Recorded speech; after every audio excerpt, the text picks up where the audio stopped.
Y yo creo que eso es a lo que el apóstol Pablo se refiere aquí en 2 de Timoteo, capítulo 3. Dios ha puesto en mi corazón una serie de mensajes para darnos un vistazo general de los temas que enfrentamos en estos últimos tiempos. Por favor, busquen su Biblia, 2 de Timoteo, capítulo 3, y empecemos con el versículo 1. También debes saber esto, que en los postreros días vendrán tiempos peligrosos. Esta palabra, peligrosos, en el original se usa solo una vez más en el Nuevo Testamento. En Mateo, capítulo 8, verso 28. Habla de dos hombres endemoniados, y ahí está traducido feroces en gran manera. Así que, estos son tiempos feroces en gran manera. No es que yo sea ave de mal agüero cuando le digo que nuestro mundo enfrenta tinieblas nacionales e internacionales, morales, espirituales, sociales y políticas. Cualquiera puede tomar el periódico y darse cuenta que las naciones se derrumban a nuestro alrededor.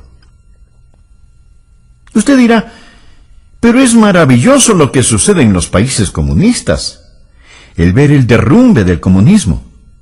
Bien, esto nos da una ventana para predicar el Evangelio. Nos da una entrada para predicar el Evangelio, y debemos hacerlo, pero mi amigo, lo que usted está viendo es un destello del reino venidero del anticristo. Este mundo y todas las cosas que están sucediendo tan rápidamente solo están preparando el escenario para ese líder mundial, el anticristo. La Biblia dice que él vendrá, y nos dice también de dónde saldrá. No, él no saldrá de Rusia. Saldrá de un imperio romano reunificado. Saldrá de Europa. Y vemos cómo el escenario ya se ha preparado para esto. Los cristianos no deberíamos sorprendernos al ver todas estas profecías cumplirse. No debe ocasionar pánico. Como lo he dicho antes, lo repito ahora. Mi amigo, no hay pánico en el cielo. Aun cuando se ponga gloriosamente oscuro para el Hijo de Dios, recordemos que la estrella de la mañana aparece después de la hora más oscura de la noche. Estamos esperando el regreso del Señor Jesucristo. Dios nos dice que estos son días peligrosos. En 2 de Timoteo 3, versículo 2, encontramos una descripción de los días en que vivimos. La Biblia dice, porque habrá hombres amadores de sí mismos. ¿Cuál es la actitud de esta era? Ya no tenemos a los hippies, quienes estaban interesados en el bien de toda la sociedad en conjunto. Ya eso se ha quedado atrás.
La actitud en nuestros tiempos es el yo.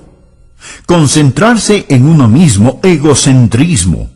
Vivir como si Jesús nunca hubiera vivido, como si nunca hubiera muerto, como si no hubiera resucitado. Alguien ha descrito a esta era como la era del miísmo. Una muy destacada feminista escribió lo siguiente. Escuche bien. Ella dijo, debemos destruir el amor. Se lo puede imaginar. Debemos destruir el amor. El amor es una institución por definición que es reconocida generalmente como aprobación y aceptación. El amor fomenta vulnerabilidad, dependencia, posesión, susceptibilidad al dolor e impide el desarrollo total de la potencialidad humana de la mujer al dirigir todas sus energías hacia afuera en el interés de otros. ¿Puede imaginarse a alguien diciendo esto? ¿Que debemos destruir el amor? Lo que está diciendo es: lo que necesitas es dejar de dirigir tus energías hacia afuera. Olvídate de tales cosas como cuidar de los niños, amar a tu esposo, ser una buena ciudadana o tratar a los demás tal y como quieres que te traten. La Biblia dice que en los postreros días vendrán tiempos peligrosos. Y Jesús dijo: por haberse multiplicado la maldad, el amor de muchos se enfriará. Mire el versículo 2. No solo serán amadores de sí mismos, sino que también serán avaros. Mire a su alrededor. ¿Cuál es la motivación de la gente de hoy? Es vivir para acumular todo lo que puedan y no lo que puedan dar. La Biblia enseña que debemos adorar a Dios, amar a la gente y usar las cosas.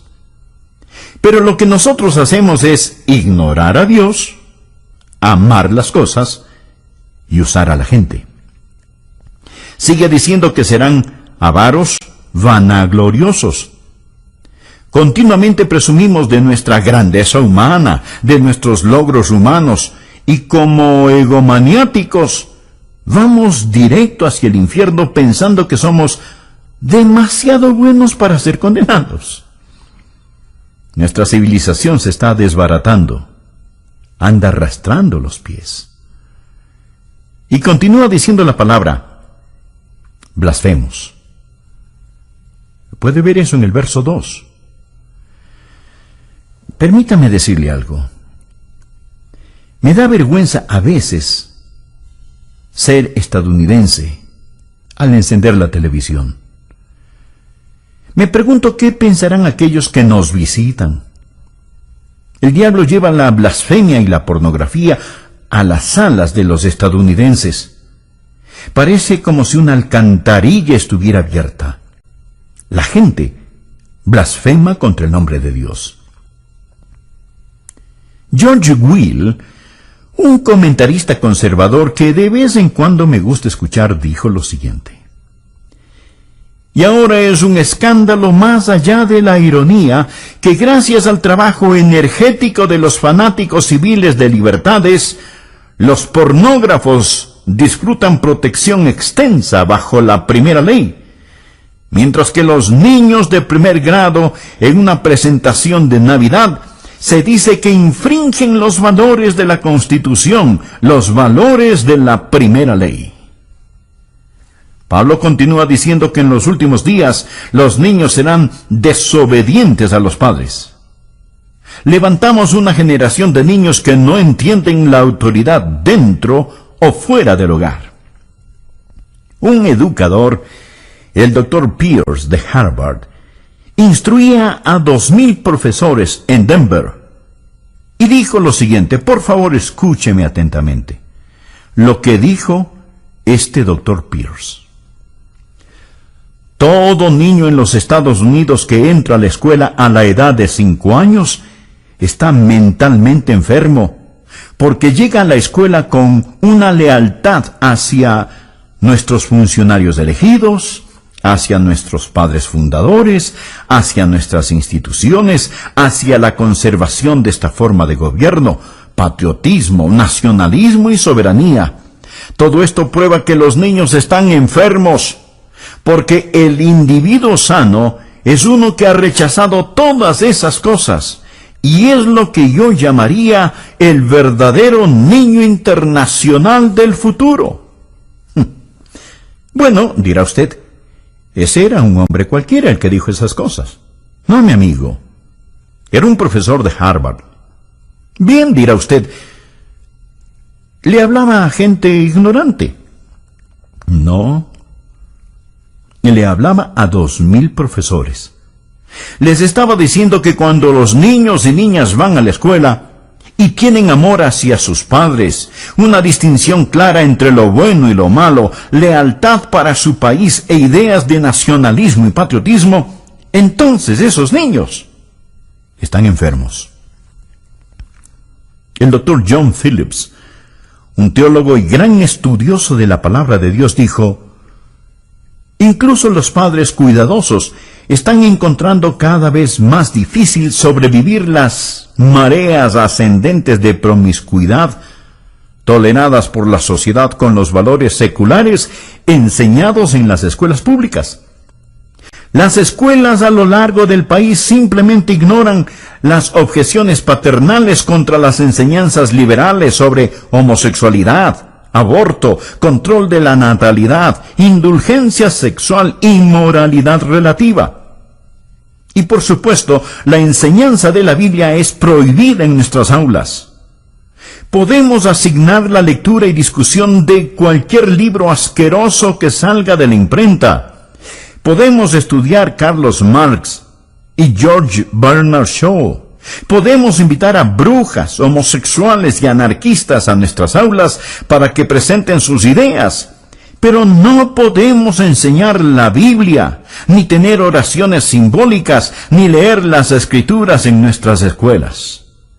Y luego el Dr. Phillips hace esta pregunta: ¿no es acaso razonable entonces que 1/4 de todos los quinceañeros estadounidenses y 1/10 parte de todos los adolescentes de 13 años hayan experimentado ya con el sexo? Piénselo. 25% de todos los quinceañeros. Mi amigo, cuando yo estaba en la escuela, recuerdo que había algunos niños que hacían ciertas cosas. Y todos sabíamos quiénes eran esos niños. Y hablábamos de ello. Pero ahora, querido amigo, hay cosas que están pasando y que quebrantan el corazón.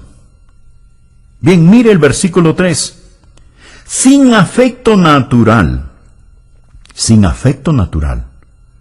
Literalmente significa sin amor de familia, sin amor de familia.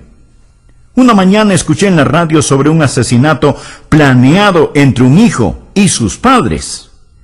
Iban a asesinar a la esposa del hijo, o sea, a su nuera, para recibir el dinero del seguro. Pero parece que se dieron cuenta que su seguro ya había expirado. Entonces, escuche bien, entonces los padres, en lugar de matar a la nuera, asesinaron a su propio hijo, sin afecto natural. Una feminista dijo: ya que el matrimonio constituye esclavitud para las mujeres, es claro que el movimiento femenino debe concentrarse en atacar esta institución. La libertad para las mujeres no puede ser sin la abolición del matrimonio. Oh, yo sé que hay feministas que creen en el matrimonio y no están de acuerdo con esta mujer. Mas este es el tipo de pensar que está saliendo a flote en la sociedad en la que vivimos. Hay muchos que piensan, y entre ellos mujeres, que el tener una familia, criar niños, es una carga y es una imposición. Para colmo de males tenemos el movimiento homosexual. Cuando la Biblia dice sin afecto natural, habla de no tener el amor de familia que Dios espera que la gente tenga. Una mujer hacia un hombre hacia una mujer, hasta que la muerte los separe. Luego dice implacables. Estos son tiempos peligrosos en los que vivimos, cuando los hombres romperán sus promesas. Es decir, la palabra de un hombre no significa nada, ya sea un contrato de negocios, un contrato matrimonial o un tratado entre naciones. Que Dios tenga misericordia sobre una nación que ha desechado el matrimonio. Hoy está aumentando lo que llamamos Divorcio sin culpa. Mi amigo, eso es una burla. Es una tragedia nacional. El 40% de los matrimonios de hoy terminan en divorcio. Y muchos conviven sin el beneficio del matrimonio, rompen sus promesas. No solo eso, sino también calumniadores, intemperantes. Quiere decir sin autocontrol, crueles, aborrecedores de lo bueno. Nuestras cárceles están llenas de matones. No tenemos espacio suficiente para encerrar a los criminales. Cuando construíamos el templo de nuestra iglesia, uno de los alcaldes dijo: «Qué bueno que una iglesia tan grande como esta se esté construyendo. Es mejor que se construyan iglesias, porque ya no podemos construir cárceles lo suficientemente grandes, ni lo suficientemente rápido para proteger a los buenos de los malos». La Biblia nos enseña que ahora hay una forma de crueldad y violencia que es incontrolable. Leí que existen por lo menos 140 grupos terroristas que aún funcionan en nuestros días. Ahora estos grupos ya no son como los de antes, pues. Ahora ellos están armados con los equipos más sofisticados. No pasará mucho tiempo antes de que su vida y mi vida estén en más grave peligro debido al terrorismo internacional. Y deseo decir que mientras estoy en el tema de la crueldad y el terror, que ya practicamos el terrorismo en el país. Millares, millones están siendo ejecutados. Hablo del terror del aborto. Creo que el día más trágico en la historia de los Estados Unidos fue en 1973, cuando los bebitos antes de nacer fueron dado el estatus de no personas, no ser personas. Lo que hemos hecho es clasificar al bebé sin nacer como un objeto, una materia, no como una persona, tal y como Hitler clasificó a los judíos. Lo que Hitler hizo fue redefinir el concepto de persona. Hemos reclasificado a los bebés como no personas. Y mañana, un día normal en los Estados Unidos, 4.500 bebecitos serán asesinados por medio del aborto. Hace un año recuerdo que prediqué un sermón acerca del aborto. Prediqué ese sermón en mi congregación y recibí una carta de una persona que se había enojado porque había predicado acerca de ese tema desde el púlpito. Lo que esa persona me dijo era: el aborto es un tema político y usted debería mantener lo político fuera del púlpito. Sin embargo, mi amigo, si usted le pregunta a un político acerca del aborto, él le dirá que ese es un asunto religioso y que no debería de mezclarlo con la política. ¿Qué le parece? Él dirá: ¿sabe? Personalmente estoy en contra del aborto, pero lo que una persona haga o no haga con su propia vida es su problema, no el mío. Es como que alguien dijera: estoy en contra de que exterminen a los judíos, mas si alguien lo hace en su propia cámara de gas, ese no es mi problema. Así es que si nosotros los predicadores hablamos acerca del exterminio de la vida de los bebecitos, se nos dirá: manténgase fuera del asunto porque eso es política. Y a los políticos les dirán: hey, eso es un tema religioso. Así que, amigo, usted podrá catalogarlo como político o religioso, pero los bebés siguen siendo asesinados. Y tenemos que estar firmes y hablar al respecto. ¿Sabía usted que el 97% de estos abortos se dan por alguna forma de conveniencia? No son para salvar necesariamente la vida de la madre. Tampoco porque es producto de violación o por incesto. simplemente por conveniencia. El aborto se está constituyendo como uno de los métodos más usados para control natal. Sigamos leyendo lo que nos dice Pablo. Somos gente que aborrece aquello que es bueno. El héroe de hoy no es el hombre de Dios, no es el misionero, no es el predicador, no es el ganador de almas, no es la mamá que escoge quedarse en su hogar y cuidar de sus niños. Estos no son los héroes de la juventud de hoy. Ellos desprecian a los que hacen lo bueno. Note el versículo 4. Él dice que estas personas son traidores, impetuosos, infatuados, amadores de los deleites más que de Dios. Mi amigo, la Biblia no está en contra del placer o deleite, el verdadero deleite. No tenemos que escoger entre servir a Dios o al placer.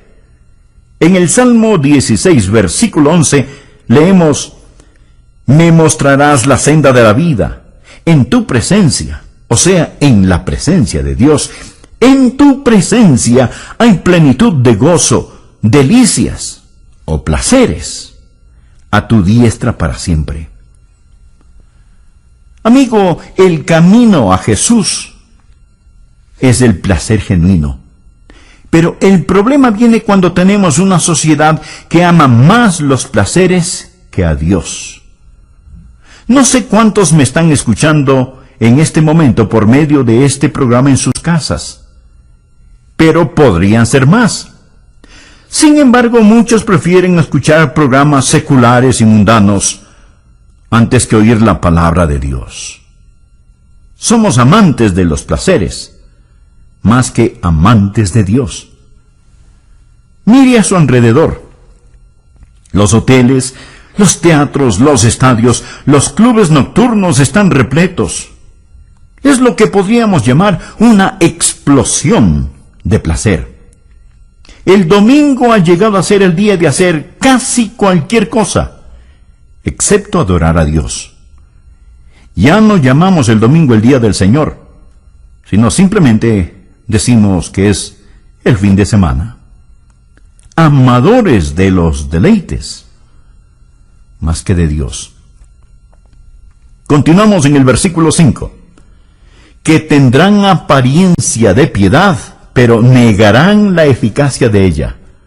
A estos evita. Amigo, no hay escasez de religión, pero la mayoría de la gente no necesita religión. Necesitan abandonar la religión y entregarse a Jesucristo. ¿Qué dice la palabra? Que tendrán apariencia de piedad, pero negarán la eficacia de ella.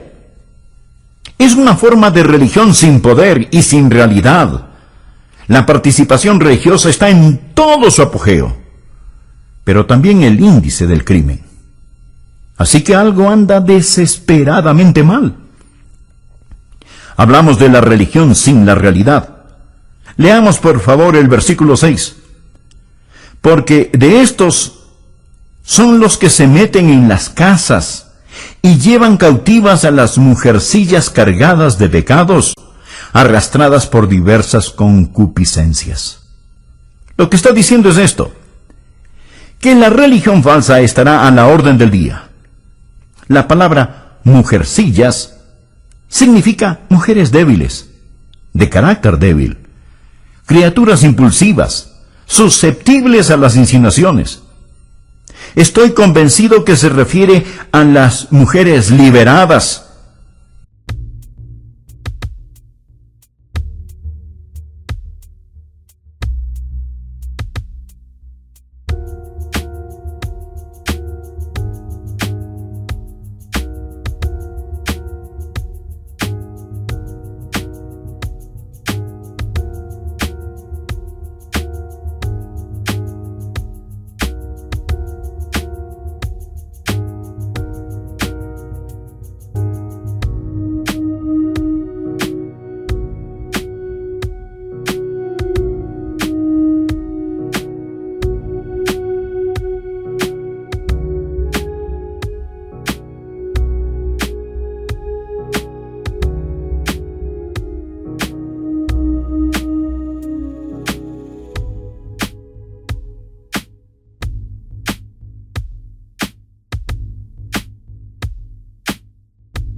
quienes han rechazado la autoridad de la palabra de Dios y de sus esposos, viviendo por el impulso. Y luego continúa diciendo, mujercillas cargadas de pecados, arrastradas por diversas concupiscencias. Las palabras cargadas con pecados no significan que sean degeneradas y pecadoras. No es eso lo que quiere decir. Ahora, podría ser cierto, pero no es eso lo que significa. Lo que verdaderamente significa es que llevan el gran peso del pecado. Todo hombre, mujer, joven y niño en este mundo lleva el peso del pecado. Eso es lo que les da trabajo a los psiquiatras. Por eso es que se venden tantos sedantes y se consume tanto alcohol. Porque la gente trata de olvidar. No saben qué anda mal, puesto que existe este peso opresivo. Están cargados de pecados. Y sigue ahora describiéndoles aquí, observe, y verá que son una presa fácil para el diablo. Mujercillas cargadas de pecados, arrastradas por diversas concupiscencias. ¿Qué significa esto? ¿Significa que desean sexualmente a los hombres? No. Significa literalmente diversas lujurias, toda clase de pasiones, deseos no satisfechos. Lo que tenemos aquí son personas crédulas, culpables y codiciosas. Crédulas, débiles, listas a creer cualquier cosa. Ven una revista en el supermercado donde la artista Shirley MacLaine habla de la nueva era. La toman y la leen. ¿Por qué? Porque buscan algo que les quite esa culpabilidad que sienten. Además están vacías y llenas de deseos no satisfechos. Esto es lo que se encuentra en el corazón y mente de muchos hoy en día. Ahora, además de eso, encontramos en los versículos 7 y 8 una explosión de conocimiento.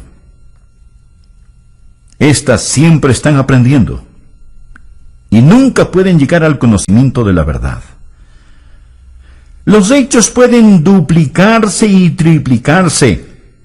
El conocimiento aumentará, pero no la verdad.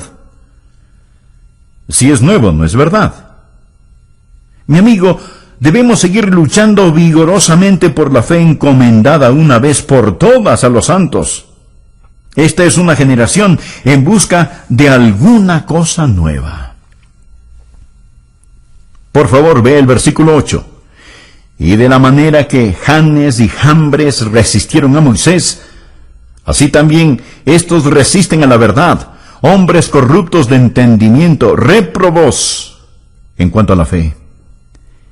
¿Quiénes eran Janes y Jambres? Fueron los magos que se opusieron a Moisés al imitar y remedar sus milagros. En los últimos días, Satanás va a venir. En estos últimos tiempos, usted va a presenciar más milagros de los que jamás haya visto. La mayoría de ellos no serán hechos por Dios, sino por medio del poder de las tinieblas, el poder de Satanás.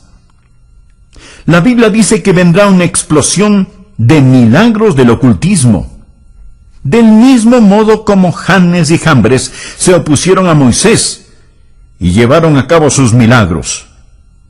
Muchos van a ser engañados por estos milagros. Estos, mi amigo, son tiempos peligrosos. Gracias a Dios no tenemos que enfrentarlos sin esperanza. Dios nos dice qué debemos hacer. Lo primero que debemos hacer es apartarnos nosotros mismos de estas cosas. Mire por favor el versículo 5. Que tendrán apariencia de piedad, pero negarán la eficacia de ella. A estos evita. La gente necesita salirse de las iglesias liberales, de iglesias que no enseñan el Evangelio de Jesucristo. Necesita salir de este tipo de lugares.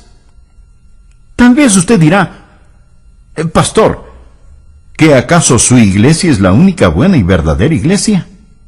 No. Dios sabe que no somos lo que deberíamos ser. Hay muchas iglesias bíblicas maravillosas que honran a Cristo, pero también hay muchas que no. Y hay personas que asisten a ellas y dicen, bueno, es que mi abuelita está enterrada en el cementerio que queda en el patio trasero de la iglesia.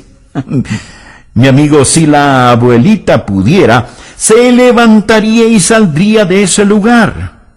Le garantizo que eso es lo que haría. Y amigo, es lo que usted debería hacer también. Sature con su ausencia esos lugares que no enseñan el Evangelio de nuestro Señor Jesucristo. Escuche, estimado amigo. Nosotros debemos testificar a la gente de este mundo, pero no juntarnos con ellos. Segunda de Tesalonicenses 3:14 dice, si alguno no obedece a lo que decimos por medio de esta carta, a ese señaladlo y no os juntéis con él, para que se avergüence. Y Romanos capítulo 16, versículo 17 dice, mas os ruego, hermanos, que os fijéis en los que causan divisiones y tropiezos en contra de la doctrina que vosotros habéis aprendido, y que os apartéis de ellos. Y en 1 Corintios 5:11, más bien os escribí que no os juntéis con ninguno que llamándose hermano fuere fornicario, o avaro, o idólatra, o maldiciente, o borracho, o ladrón. Con el tal ni aun comáis. Y 1 Timoteo 6:5, que tendrán apariencia de piedad, pero negarán la eficacia de ella. A estos evita. La Biblia no dice que tenemos que poner nuestros brazos alrededor de la gente y decirles que sus ideas son tan buenas como las nuestras. Segunda de Juan 10 dice, si alguno viene a vosotros y no trae esta doctrina, no lo recibáis en casa, ni le digáis, bienvenido. La Biblia dice que en estos últimos tiempos debemos evitar a la gente que hemos descrito y necesitamos salirnos de las iglesias liberales, pero no solo es un llamado a salir, sino que también es un llamado a entrar a una iglesia bíblica. Padres de familia, ustedes necesitan asegurarse que sus hijos vayan a la escuela bíblica dominical, que se involucren en los diferentes programas. Jóvenes, necesitan asegurarse que están dando un buen ejemplo al asistir continuamente a la iglesia y obedecer la palabra de Dios. Hebreos 10:25 nos dice que entre más se acerca el día del Señor, más necesitamos estar en la casa de Dios y con el pueblo de Dios, no dejando de congregarnos, como algunos tienen por costumbre, sino exhortándonos, y tanto más, cuanto veis que aquel día se acerca. Necesitamos practicar la separación del mundo y la comunicación con el pueblo de Dios. No va a ser muy fácil. Mi amigo, usted va a sufrir en estos últimos días, pero no le hará daño si usted tiene al Señor Jesús. Mire los versículos del 10 al 12. Pero tú has seguido mi doctrina, conducta, propósito, fe, longanimidad, amor, paciencia, persecuciones, padecimientos, como los que me sobrevinieron en Antioquía, en Iconio, en Listra, persecuciones que he sufrido, y de todas me ha librado el Señor. Y también todos los que quieren vivir piadosamente en Cristo Jesús padecerán persecución. ¿Cuántos creen lo que dice el versículo 12? Espero que lo crean. Está en la Biblia. ¿Cuántos de ustedes están sufriendo persecución? Si usted no está sufriendo alguna clase de persecución, es porque tal vez no está viviendo piadosamente en Cristo Jesús. Algunos piensan, bueno, si vivimos piadosamente escaparemos la persecución. No, no escapará.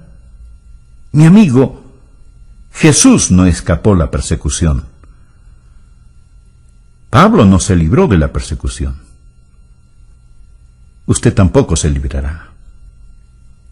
Usted es una persona nacida 2 veces en un mundo de gente nacida solo una vez. Y estará yendo contracorriente todo el tiempo. Este mundo no le va a honrar si usted verdaderamente vive para el Señor Jesús. Le romperán la nuca si es que pueden hacerlo. Vean lo que dice el versículo 13. Mas los hombres malos y los engañadores irán de mal en peor, engañando y siendo engañados. Usted me preguntará, Pastor Rogers, ¿se está poniendo mejor o peor este mundo? Y la respuesta es sí. Los malvados y los engañadores irán de mal en peor, engañando y siendo engañados. Pero el pueblo de Dios, al acercarse a la segunda venida de Jesús, creo que estará brillando más y más. Veo que a pesar de toda la letanía de problemas, hoy más que antes, conozco a más gente que conoce y ama al Señor Jesús, que cree en la Biblia y tienen doctrina sana y firme. La otra noche fui a escuchar un debate entre Philip Shafley y Sarah Weddington, la abogada que hizo legal el matar a bebecitos pequeños. Mientras escuchaba el debate, mi corazón se entristeció cuando vi cómo unos jóvenes celebraban y aplaudían la idea de que bebés antes de nacer pudieran ser aniquilados.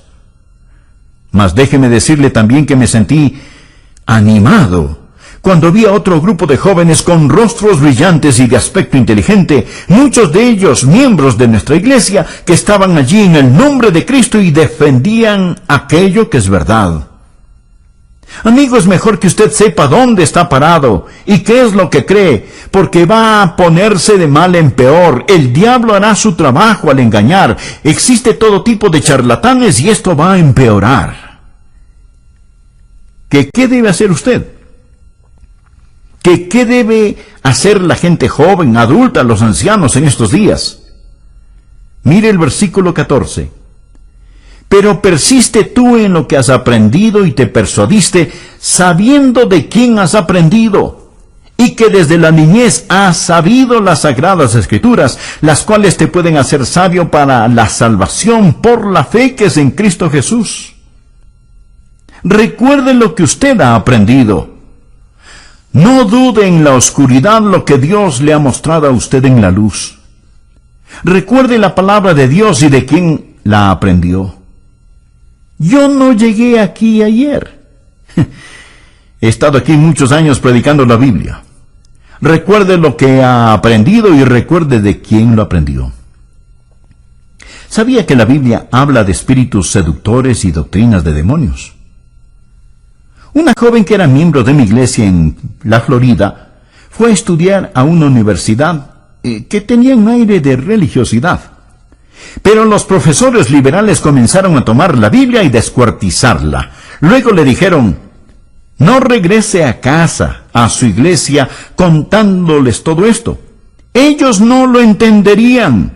Esto es lo que creemos. Esto es lo que los eruditos modernos dicen. Y ella dijo, eran buenas personas y casi me convencieron, pero pastor, luego me recordé de lo que usted había enseñado y en la forma en que usted vive, y supe que ellos estaban equivocados. Esto es lo que la